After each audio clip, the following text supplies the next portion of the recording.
Bonjour à tous et bienvenue dans les Azaventures, le podcast de voyage d'une femme qui voyage seule depuis près de 12 ans. Cela fait un moment que vous m'avez plus réentendu. J'étais un peu occupée et en manque d'inspiration. Mais c'est reparti et surtout, comme le titre de ce podcast l'annonce, nous avons enfin ressorti les voiles. Mais avant de vous parler de ces 2 dernières semaines de navigation, je vais vous parler un petit peu de comment s'est passé le départ. Alors avant de quitter ma baie de Tombobo, où cela faisait plus de 4 mois où nous y étions, j'ai décidé que je voulais visiter encore un petit peu les terres avant de partir. Alors une fois, j'ai fait une journée excursion en moto pour aller dans les montagnes dessus de Tumageti, qui est la ville principale, pour aller visiter une presse d'huile de coco. Bien sûr, faire les derniers shopping en ville. Mais j'ai aussi visité des hot springs qui étaient magnifiques parce qu'en fait, vu qu'il n'y avait personne, et ben, j'ai eu la rivière pour moi avec cette eau chaude au milieu de la forêt. C'était vraiment très relaxant. Et pour finir, une plantation de café. Ils appellent ça la forest café, parce que c'est pas une farm, parce que ça pousse vraiment dans la forêt. Et depuis là, vous jouissez d'une magnifique vue sur les îles environnantes et la côte de Negros. Donc une très jolie journée exploration et dernier shopping. Avec une petite anecdote, quand je suis allée dans ces rivières, dans ces sources d'eau chaude, il n'y avait vraiment personne et tout d'un coup je vois un chien qui était là. Donc je ne l'ai pas vu d'où il arrivait, mais tout d'un coup il était là au milieu de cet endroit. Et je commençais à lui parler, de savoir d'où il venait. J'attendais peut-être voir un humain apparaître, mais non, toujours personne. Alors, quand j'ai décidé de replier les bagages et de retourner à la moto, il y a quand même 10-15 minutes à marcher dans la forêt. Et ben, ce chien était là et me guidait en fait pour le chemin du retour. Donc voilà, c'était mon chien guide qui était venu rien que pour moi. Toujours dans la même semaine avant le départ, donc j'avais prévu de partir le week-end du 27-28. Et dû au Covid, nous avons toujours plein de paperasse à faire, un certificat médical, la sortie de la commune et la police aussi. Donc le jeudi avant le départ, je m'étais programmée de faire ceci au petit village le plus proche où il y a le marché frais. Donc c'était l'occasion de faire mes derniers rachats frais aussi. Et donc j'ai emprunté une moto d'un copain et je suis partie faire tous ces papiers. Et quand je me suis déjà arrêtée à la commune où c'est une toute petite commune que je pensais bien que ça allait être fermé. En effet, la commune était fermée. Et j'ai pas pu parler à personne. Donc je suis continuée à le gros village. Et pour aller faire mon certificat médical au moins. Et là aussi, c'était fermé parce qu'apparemment c'était une journée fériée. Donc je ne savais pas et du coup je me suis dit bah super, je suis venue pour rien. Donc j'ai quand même profité d'acheter des légumes et des fruits avant de retourner et je suis rentrée donc sur Manta à Tombobo.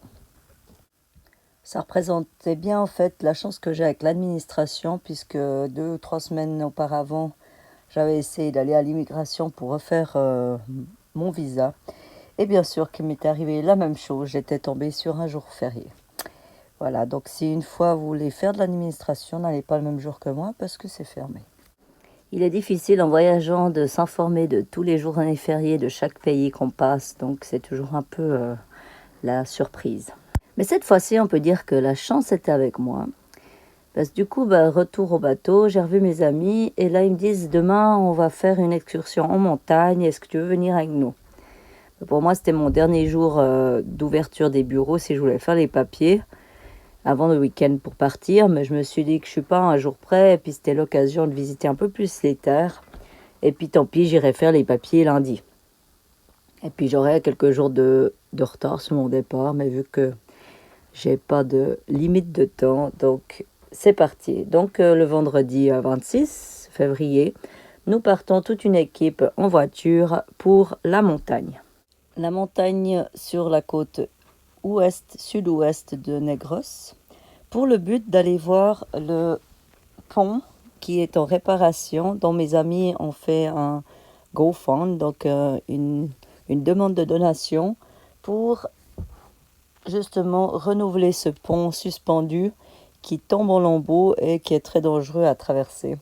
Donc on avait le but justement d'aller voir ce pont. Moi j'ai fait de la pub sur Facebook, j'ai fait de la pub à mes amis pour les personnes qui voulaient participer. Et donc je me suis dit c'est intéressant d'aller aussi voir ce pont et puis c'est l'occasion de voir un peu dans les terres. Donc on est parti en voiture, 2h30 de voiture, un petit arrêt café et achat du lunch. Et nous voici donc dans les terres à 11h, nous avons le départ de la marche. Donc mes amis avaient pour but aussi d'amener du matériel pour la réparation, donc des cordages et plein d'autres choses qu'ils ont achetées en ville pour leur amener le matériel. Et donc depuis où on peut laisser la voiture, c'est parti pour une marche de 1 heure, 1 heure et quart pour aller jusqu'à ce pont. Donc on est dans la forêt, dans la montagne, c'est vraiment très joli, il y a de belles fleurs, de beaux arbres, une magnifique vue surtout aussi, des belles vues sur les montagnes et sur la mer. Vraiment de toute beauté, rempli de buffalo, ils ont des chevaux aussi de trait là-bas. Pour justement ce chemin qu'on marche, il est inaccessible à moteur, donc ils utilisent les ânes, les chevaux et les buffalos pour transporter tout ce qu'ils doivent transporter. Mais aussi humain, parce que là on a vu une personne qui transportait 60-70 kilos de bananes dans une hotte posée sur son front. Donc c'est pas que les animaux qui transportent, mais aussi les humains. Donc pour vous dire, ce gars, il transportait sur 5 km ses 70 kg de bananes pour se faire 3 francs. Nous sommes arrivés finalement à ce pont et donc nous avons pu profiter, déjà on l'a traversé en essayant de ne pas tomber. Non, ils avaient mis déjà des nouvelles planches parce qu'il y avait beaucoup de bois qui était pourri. Mais quand on est arrivé, il y avait déjà des nouveaux bois, donc il était en meilleur état déjà. Mais les câbles, en effet, c'est le moment de les changer. Vu l'état, c'était vraiment... Ouais, vraiment un pont assez vieux. Voilà. Donc il y a des photos sur Facebook que j'avais placées que vous pouvez visionner pour vous rendre compte. Et donc nous, on a passé toute la matinée pendant 2-3 heures à la rivière à profiter de cette eau fraîche de la montagne, à se baigner et puis à se rafraîchir avant le retour. Voilà, ce fut une très jolie journée à partager avec mes amis juste avant de partir et visiter quelque chose de nouveau. Et de retour, donc nous sommes revenus très tard le vendredi dans la baie et donc aller se coucher pour être en forme le lendemain. Et samedi, c'est là où la nouvelle tombe. En fait, j'apprends par mes amis que, en fait, à partir de ce samedi 27, il n'y a plus besoin de faire toute cette paperasse que j'ai essayé de faire jeudi. Donc c'est pour ça que je dis que cette fois-ci, ça m'a porté chance. En fait, j'avais plus besoin de la faire, donc j'ai plus besoin d'y retourner. Donc j'ai fait beaucoup de recherches sur Internet pour être sûre que c'était officiel et gouvernemental. Et en effet, c'était bien ça. Donc, il me restait juste à aller encore acheter quelques légumes et quelques fruits que j'ai fait le dimanche matin et préparer Manta pour un départ le lundi matin. Donc, dernier week-end préparation. Au revoir à mes amis. Je pense que je vais quand même les revoir. Et lundi matin, départ 1er mars. On allume le moteur et on sort de la baie. C'est reparti, 1er mars, 7h30. C'est officiel, nous quittons cette baie pour plus de liberté et de joie. Franchement, le plaisir de se dire ça, c'est quelque chose. Enfin, on est libre. Enfin, on peut rebouger comme on a envie. Et rien que ceci, après une année, presque une année, il manquait un mois et ça aurait fait une année officielle. Et c'est parti. Alors pour le bonheur de Manta et de son capitaine, mais pas trop pour le bonheur de Pépette, puisqu'elle n'a pas trop bougé ces derniers mois, elle a un peu perdu ses pattes de marraine. Et en effet, dès que ça commençait un peu à bouger, eh ben Pépette, elle a eu le mal de mer. Heureusement, c'est juste le temps que son corps se réhabitue, donc ça a juste été les 2 premiers jours spécialement. Mais aujourd'hui, je vous assure qu'elle va beaucoup mieux et c'est une vraie marinière, à nous. Alors il y a un bon vent à la sortie de la baie, je suis toute contente, j'ouvre les voiles. Et cela dure que 10-15 minutes et plus de vent. Voilà. Et donc, première journée, on fait 40 miles où on s'ancre vers les 4h30 devant une plage de sable fin à 3 mètres de fond pour y passer la nuit et pour continuer le lendemain. Et donc, je fais 2 jours, deuxième jour avec 20 miles, aussi à 5 heures de navigation. Et du coup, ça sera tout au moteur parce que soit le vent est contre nous léger, soit il n'y en a pas du tout. Et comme il y a toujours à faire quelque chose sur Manta, bien sûr que mes autopilotes se sont joués de moi. Et je n'ai pas cessé pendant ces 2 jours d'essayer de les réparer et de comprendre ce qui se passait. Mais c'est bon, je crois qu'ils sont fixés maintenant jusqu'à la prochaine fois. Donc cette première semaine de navigation, nous avons profité d'aller à la plage plusieurs fois avec Pépette, de visiter les grottes et les jolies petites plages. J'ai profité de nettoyer la coque aussi parce que ça faisait un petit moment qu'elle n'avait pas été faite dans la baie et il commençait déjà à avoir un récif qui grandissait. J'ai aussi recommencé à faire de la plongée sous-marine, mais où j'ai pas trouvé pour le début de très jolis sites, les récifs très endommagés, cassés, beaucoup de coraux morts et très peu de poissons. Et bien sûr, on ne se laisse pas aller du côté de l'estomac, donc je me suis confectionné de très bonnes pizzas. J'ai fait la première fois une pizza jambon cru roquette du jardin parmesan, une de mes favorites, une première sur Manta. Des bonnes pizzas, des bonnes pâtes fraîches et un bon cordon bleu. Samedi 5 mars au matin, Manta est amarré sur une bouée dans une réserve. Nous sommes toujours au sud de Sipalai. Et soudain, un kayak avec un couple de Philippines à bord m'accoste et me pose plein de questions sur mon bateau et ma vie. Et m'invite plus tard à venir à leur plage. Les maisons qui sont juste devant moi sont des maisons de vacances pour les Filipinos, alors que moi je pensais que c'était des expats qui habitaient là. Donc je les rejoins sur la plage pour le lunch. Je fais la connaissance de toute la famille et du voisinage, qui sont des gens qui viennent de la ville de Bacolod et viennent tous les week-ends ici pour se reposer à la mer. Invite au souper le samedi soir et au lunch du dimanche aussi. Et nous passons des très bonnes heures à discuter et parler de tout et de rien, passant du très bon temps. Et j'ai la chance aussi de tester pour la première fois à faire de la voile avec un petit dinghy. C'est la première fois pour moi que j'essaye cela et c'est super intéressant. C'est très très très sensible, donc la moindre erreur, vous êtes à l'eau. Manta permet beaucoup plus d'erreurs que ça. Donc un week-end fort sympathique et eux ils repartent à Bacolod. Je leur dis que peut-être le week-end prochain je suis toujours là à voir. Ils me parlent aussi du propriétaire du centre de plongée et du resort juste d'à côté, qui est apparemment suisse. Donc mon but de la semaine, c'est d'aller le rencontrer. Donc je les quitte et je bouge justement le lendemain sur les bouées devant le resort à la recherche de cette personne, mais aussi pour plonger sur d'autres sites. Là, petit accident ou grande bêtise, on peut le nommer comme on le veut.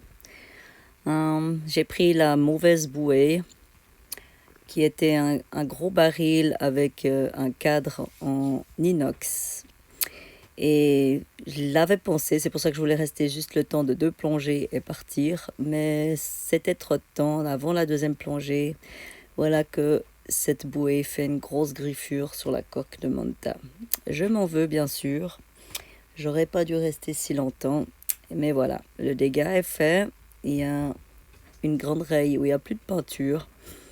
Quelque chose à réparer.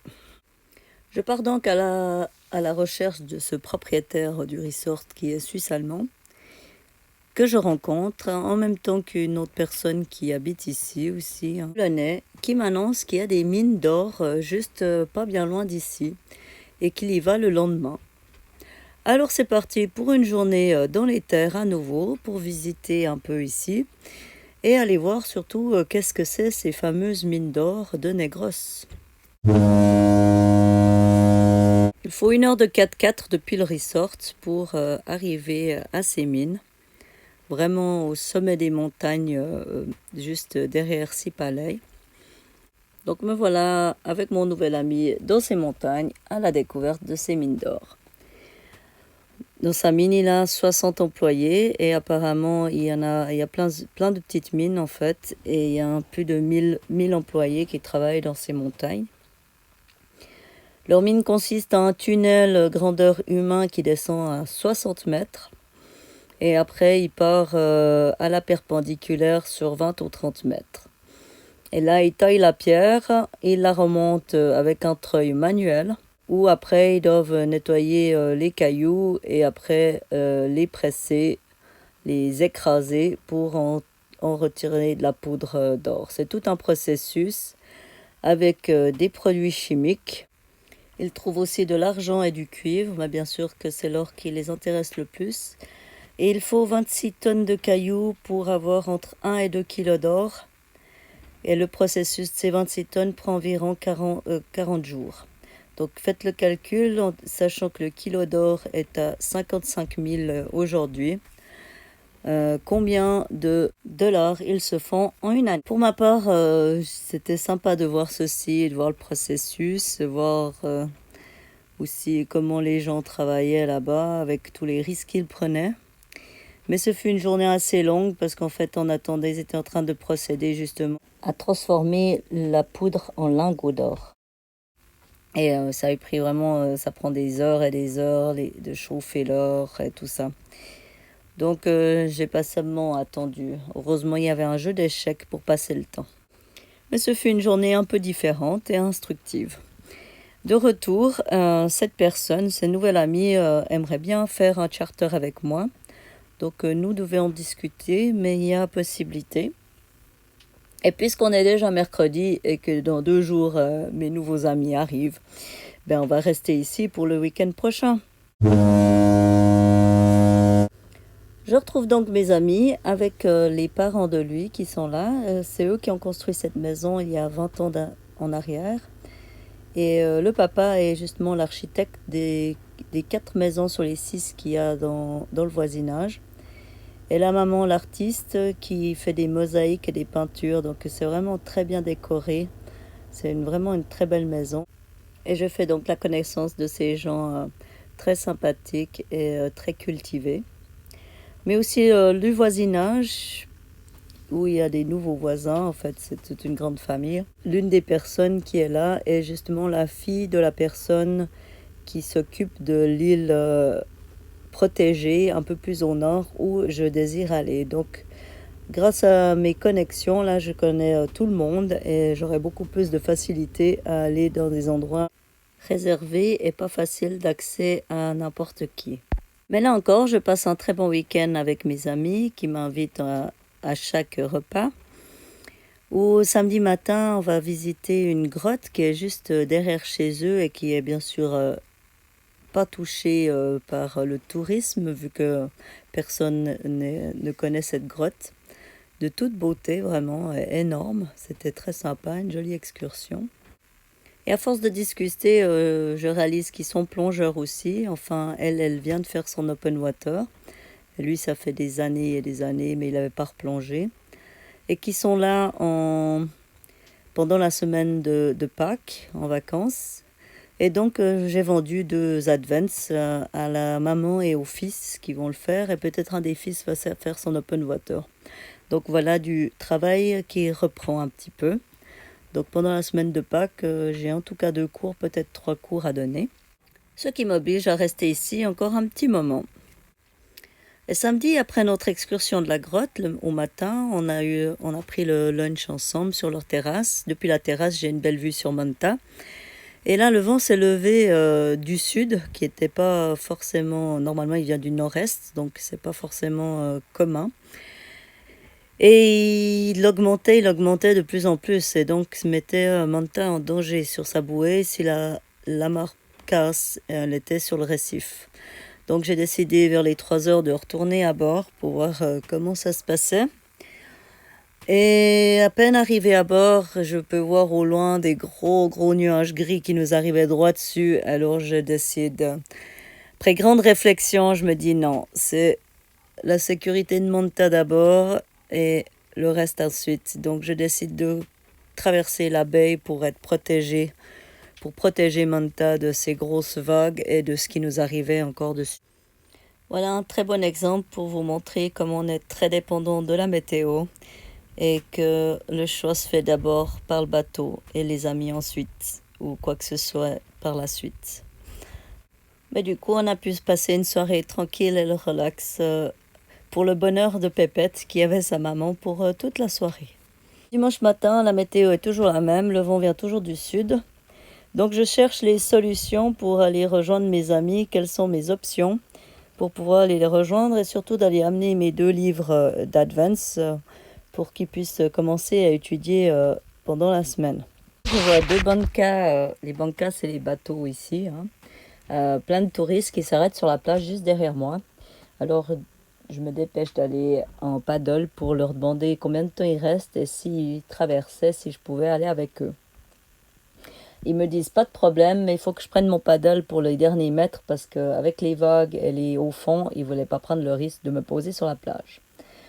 Alors je retourne au bateau, je prépare mes affaires pour prendre avec moi et pour traverser la baie. Il y a juste 2 kilomètres. Et me voilà sur la banca à traverser ces 2 kilomètres avec mon paddle. Où il me pose de l'autre côté. Alors en effet, les vagues sont grandes. Elles font bien 2 et 3 mètres, les plus grosses. Et me voilà sur le paddle où je dois faire encore 30-50 mètres pour arriver à la plage dans ces grosses vagues. Et oui, vous avez trouvé, j'ai pas pu éviter de passer à l'eau. Bien sûr que j'étais à genoux et pas debout et que j'ai essayé de surfer, mais la pointe de ma planche a piqué et hop, retourné, voilà, à l'eau, trempée.